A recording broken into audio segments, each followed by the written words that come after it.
Maraming nagtatanong kung magkano nga raw ang kinita ko nitong nagdaang bagong taon. Magkano nga ba ang kinita natin nitong nagdaang Disyembre at ano ang ating mga nabili?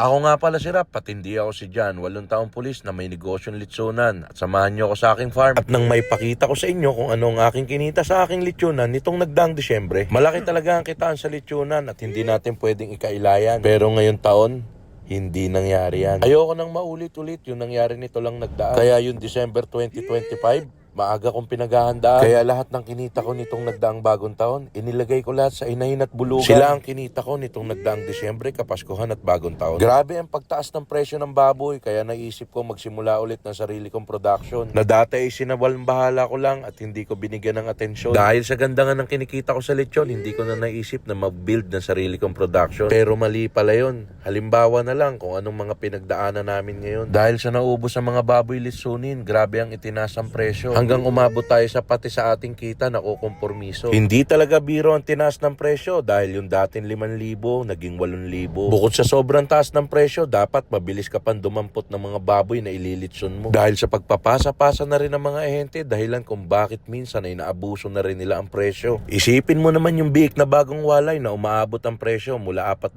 hanggang 5,000 na kailangan mo pang alagaan mula 6 hanggang 8 linggo bago mo maituhog sa tubo. At dahil early order ang mga kliyente natin, paano ka pa makakapagtaas ng presyo? Kung buwan pa lang ng Oktubre at Nobyembre, meron na silang deposito. Napaka-unprofessional naman natin kung meron na silang down payment at deposito, doon pa tayo magtataas ng presyo. Kaya eto lang ang nag-iisang solusyon na nakikita ko. Lahat ng kinita ko ay kailangan kong ilagay dito. Meron akong 15 inahin na kayang mag-produce ng 215 biik sa loob ng isang taon. Malaking tulong na rin ito dahil 50% ng supply ko sa buong Disyembre ay kaya na niya akong punuan. Huwag lang tatamaan ng sakit at kamalasan, malaking pera ang kalalabasan. Kaya yung ipinuhunan kong mahigit na 200 pag nagkataon, milyon ang kahihinatnan. Yung ilan naman sa aking kinita ay naibayad na sa kautangan, hayop kasi talagang online sabong yan. Kaya ikaw, tigilan mo na yung kaka-scatter mo dyan, walang magandang patutunguhan yan. Patay na naman ako sa airpot ko nito, inubos nyo na naman yung tanim niyan saging dyan. Mag-iisang buwan na nga palang buntis to, naglilihi siguro sa saging. Pagpasok ng buwan ng Abril, meron na siyang inaakay na supling. At ito naman nga pala si Big Boss at ang bago niyan darling. Mahiyain yan sila, hindi showy, kaya sa gabi sila nagsisiping.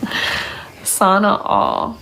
Teka, kinita ang topic natin, bakit napunta na tayo sa labing-labing? Shoutout nga pala kay Ma'am May Maridavo na nanonood from Antique. Kaya kakusina, kung umabot ka sa part na to, pwede bang i-comment mo ang location mo para malaman ko naman kung saan umabot ang ating video. At yan nga pala ang kinita ko sa aking paglilitsyon ngayong Disyembre, mga kakusina. 15 inahin, 2 barako at 20 pirasong litsunin. Sana samahan nyo ako sa palagi kong pag-upload ng video dahil sa susunod, target ko makapagpalagay ng kubo. Para naman may matambayan ng mga followers at subscribers ko kung gusto ng sariwang hangin at magpapreso. Welcome na welcome kayo rito kung gusto nyo ng ambience ng probinsya, mga kakusina ko. Hanggang sa muli, paalam!